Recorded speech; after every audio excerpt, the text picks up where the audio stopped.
Should I come back for GW2 Secrets of the Obscure? That's probably a question that has been somewhere in the back of your brain for the last few days since we actually saw a little bit of information regarding this new expansion pack. Now, of course, it is quite hard to make a proper opinion based on the few pieces of media we've had so far and the reactions of the people on the forums, Reddit, YouTube, Twitch, and so on and so forth.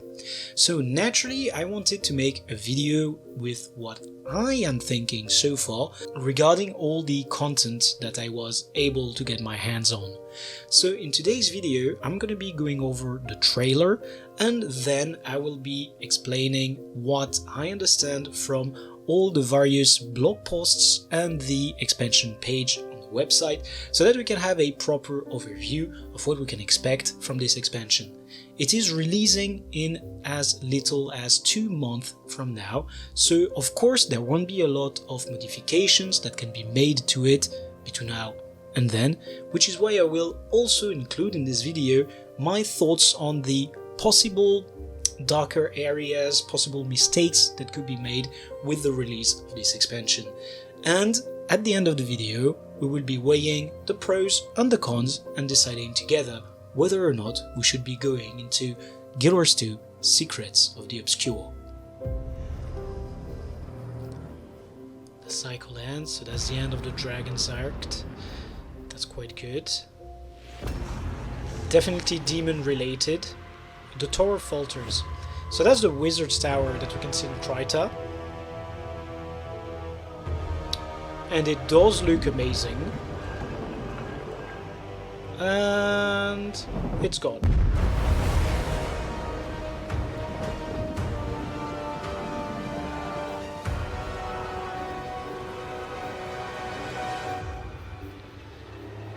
Alright, this doesn't give us much information on what we're facing.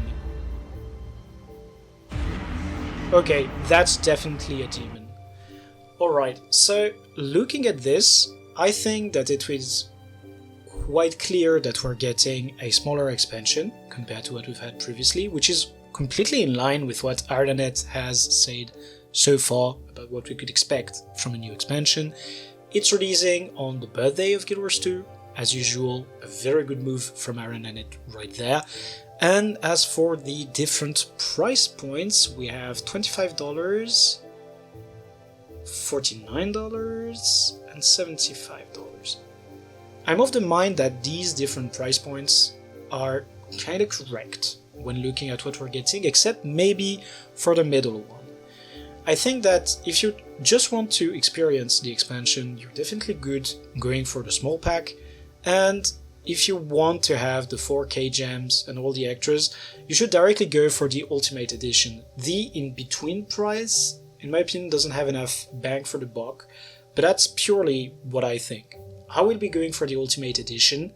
4K gems is a lot of gems and it's a very good price to get them. So definitely something to go for. Now let's watch the rest of the trailer. We still have a good 15 seconds. Right. Appearances for the pre-purchase. And that's it. Okay, that's the splash image for the expansion. Very good looking. And I believe on the bottom left that this is Zodja. Is that Zodja actually? Because if Zodja is coming back, that's huge. That's like, for the people who are not aware, Zodja is a character that was there since the start of the GW2 story, and even before the GW2 story. If you read the Destiny's Edge, which I think is the second book that was released of the GW2 story, it's great. Like, everything around the character is interesting, has a lot of depth. Now let's have a look at the expansion page and the blog post. So the plan right here for me is to cover the changes that we're going to be getting, new areas, new systems, new rewards, some synergies that can be happening, as well as the enhancements in gameplay that we can expect from an expansion pack. So this is something that GW2 has been getting right with every single one of their X packs. They always bundle two things: a change in gameplay for your character, so that's specialization, weapons, skills, all of that, and an enhancement in how you can move around the game. So we had gliding, we had mounts, we had different upgrades as well in Net of Dragons. This is something to also look forward to in any expansion pack that ArenaNet releases. So trailer has already been watched, and now we are getting to the story. So Ender Dragon cycle has ended. That's great. As I said at the start of the video, that was an arc that was long overdue in my opinion. We were at it for base game plus 3x packs. So now that's good. We're getting new enemies, which are obviously going to be well designed, as all enemies in Guild Wars 2 are. I'm talking about enemies, not encounters. Encounters, bit lackluster sometimes, but enemies always on point. Self-contained story with its own resolution will play out at launch, and later releases will pick up where the launch arc concluded. As always, the acts in the season are very well made. You always have a very good pace in the narration, so that's something I have no doubt on is going to be great. An archipelago in the sky, so that's the new area we're going to be exploring, and it's going to be closely related to the Wizard's Tower. Now we have an occasion to see movement shine. The skies were something that were given to us as early as the first expansion, Heart of Thorns, with gliding. So in this expansion, what ArenaNet was thinking is of a way to create synergies between the mount system and the gliding/updraft system. So in this X-Pack, we're actually going to have the occasion to use mounts into updrafts, ley lines, and such, and we're going to be able to do that on the old maps as well. So I don't think it's going to be groundbreaking in the old maps, but I'm really looking forward to what they can make work in their new content with all of this mobility. Because be it casual or hardcore gameplay, it's always enjoyable to have a game that plays well and moves well. If you feel sluggish, if you feel that movement takes ages and you take a lot of time to get somewhere, it's never as fun as when you have a very fast-paced, very enjoyable movement.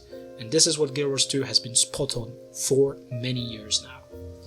So, we have the Skywatch Archipelago, a chain of violence high above Tyria, distorted alternate universe reflections of the world. It does feel kind of like the fractals of the mist, so I don't know how they're going to implement that, but could be something to look forward to. That's something we'll see at launch.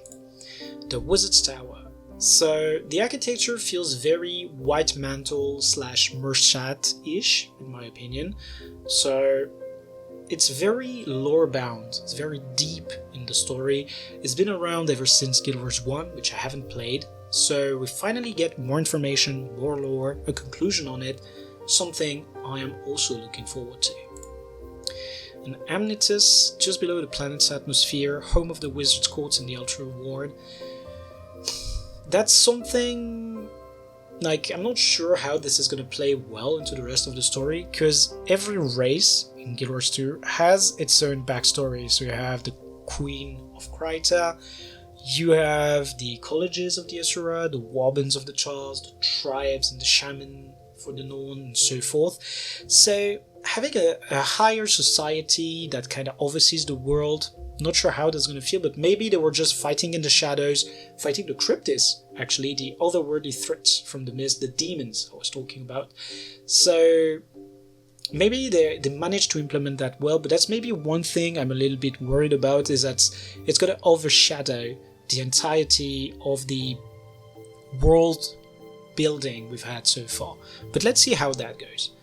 And the usual new explorable zone will open up in the subsequent releases. Don't know if they're going to make one big map with areas we can't access yet, or if they're going to make one map per release installment, but they're usually very good with that, so that's something I have no doubts about. So this is what we're going to be fighting with, the Astral Ward, fighting the Cryptis forces, the demons, together with them, and the way Guild Wars 2 has presented it is that the difficulty should be increasing as you get better and better ranking inside this faction.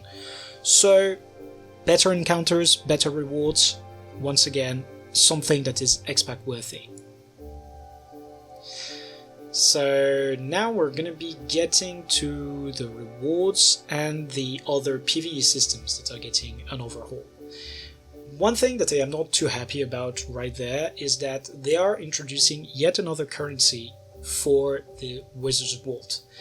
Of course they needed to do that, they couldn't make it be karma based and favoring old players over new ones, yet having loads and loads of extra currencies is not great, and I think that it is a long time that ArenaNet finally settles on the question and reduces the amount of currencies to maybe one per release. So let's say for instance you get 1 Heart of Thorns, 1 Path of Fire, 1 End of Dragons, and maybe a Living Story currency for each of the Living Story installments, but not 5 currencies per release of a Living Story arc or an expansion arc. I think that this would be great for the game, although the player base might not like it at the start. Still, something to be debated, something to be thought about. And now they're talking about buildcraft and battles. That's something we're going to be going deeper in just a few minutes, but hear me out, we are getting interesting stuff. There is not going to be an elite specialization release with this X-Pack. This is great. It was already getting very confusing, having 9 core classes plus 27 elite specializations, so having none of that in the X-Pack is great. However, they are making all specialization weapons available no matter your specialization. More on that as we get into the beta that is going on right now. Relics and runes, that's a big change system wise. We're going to be talking about that right before going into the beta. And finally, the new weapon access is where all the classes are going to get access to a new weapon. They also talk about that in the blog post, so just a few more moments. On the other side, we are getting more track missions and more fractals. This is something that we've always expected from X-Packs. If it didn't happen, it would have been a little bit lackluster as a release. The fact that they're saying that some stuff is going to be available at launch and it's getting challenge modes, that's great. I still haven't finished HTCM, best encounter in the game so far, most fun I've had. Really looking forward to having something of that level again in the future. And as I was saying earlier, they are streamlining the usage of the movement. We're going to be able to get the sky scale much easily, and we are also going to be able to use the mounts in previous mastery lines, so the lane lines, the updraft, etc. This is a great addition to the game. This is great thinking by ArenaNet. Really, they've been the kings at that, I had no doubt about it. Rewards part, also something that we're very interested in. New armor sets, not sure it's gonna look that great, but you know, if it's new and obtainable in game, it's always great. What they call the rich rewards right there, the second node, that's the pre-purchase rewards that you can see on that picture. I don't think that they are on the level of the Black Lion set skins, but that is my opinion and I am entitled to it. Still, I think that we need a proper set of weapons that's going to be very high-end with this expansion. Not something legendary level, because we know that legendaries take a lot of time to work on, but something that looks better than these basic weapons. Speaking about legendaries, we get legendary armor and it's PvE based. This concept art looks dope on the right side right there, and if the armors look as good as the concept art, I'm sold and I will be going for it. And then we get the media gallery. This looks very nice, like the effects are great. Maybe we're going to be able to get an infusion that looks something like this. I would really appreciate that, but nothing sure yet, nothing confirmed. We have to wait for the release. Now we're going to have a look at the beta and then go on to the blog post. So we are now in the beta of the Weapon Master Training System. The Weapon Master Training System allows you to use on one given class all of the elite specialization weapons that are available for that class. So to give you a prime example, right here I am playing a Soul Beast, so I can merge with my pet. That's pure Soul Beast fashion, and yet I am carrying a hammer, which is the untamed weapon. What that opens up is the ability to mix and match your gameplay or enhance your gameplay towards a specific goal. So, for example, access to more CC. In the case of the Untamed Hammer, it could be to make a conditioned druid using the Soul Beast's dagger, which has very good conditioned damage skills that are built in, as well as an access to quickness and a gap closer. These are all examples of things you can work towards, and I think that this opens up good opportunities to mix and match your weapons and achieve more interesting gameplay. They are mostly removing a limitation with this update. They are not actively bringing something extra to the game. I really appreciate it. In my opinion, it is a great change, but I don't think it is going to be that significative, besides maybe improving a little bit on some builds on the PvE side and opening an opportunity for better combos on the PvP side. We have yet to see how people get ingenious with this and create more and more interesting builds, but for now, this is good, not amazing. Looking forward to see how it works with the new weapons that are going to be added later on. So the fact that every class gets access to yet another new weapon. Because at the end of the day, that's going to make it that your one class gets access, so to speak, to 4 new weapons that you can mix and match, not just one in a new elite specialization. So that's going to be it for me on the beta. I didn't get the occasion to try out too much stuff. I just looked at some combos that were interesting. For example, this Soul Beast combo. So that's the Soul Beast right there, running Moment of Clarity. And usually on Soul Beast running Moment of Clarity, you'd be relying purely on your greatsword to land the big combos. However, right there, instead of just going from Hilt Bash into Maul, you also have the opportunity to go from Thump or Overbearing Smash into any other of your hammer skills, or going into a Worldly Impact or into a Maul again. I think that this is quite good. This is going to be something I want to try out in PvP. Gonna have to see how it plays out at the release. And back to the blog post we are. This is a blog post that is entirely dedicated to the new combat in GW2 Secrets of the Obscure. They did a big balance update this last week, and they also explained what they were working towards in one of their roadmap blog posts. Yet with Secrets of the Obscure, it is quite clear which direction ArenaNet is going in. They want to make the systems more simple for the player base, while also bringing in a little bit more diversity in the gameplay. I'm not talking build diversity, but gameplay diversity. That's what the Weapon Master training allows, allowing you to use other weapons into your existing build. First, we're going to have a look at Weapon Master training. When the expansion releases, you will have to unlock it, and then you'll be able to use any of your elite weapons on your core profession or other specializations. So for example, they say here on Ranger you get to use the dagger, the hammer, the staff. This is what I was showing to you a second ago. Quite good, not truly expansion level drop. But we're getting smaller expansions, we're getting smaller changes to the gameplay, so we have to look at what people are going to make of it before criticizing it. And they said that they are also introducing a few new skills for cases where you would use a previous specialization's special skill.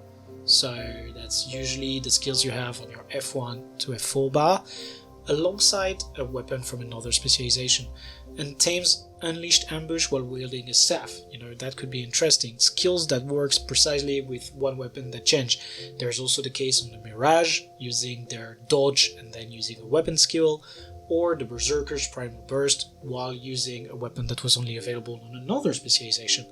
So great work, great freedom, a little bit of changes in the gameplay, but probably not a big change into builds. That's also the part that is good, because it means that you won't have to theory craft again and again and more stuff. Just have fun with all the weapons at your disposal. So moving onwards, the rune rework and the relics. So far in Guild Wars 2, the way that runes work is that you have 5 effects and then a 6th tier that is a bit of a wild card and that grants you an entirely different effect or aura or system that makes it important to use a full rune set.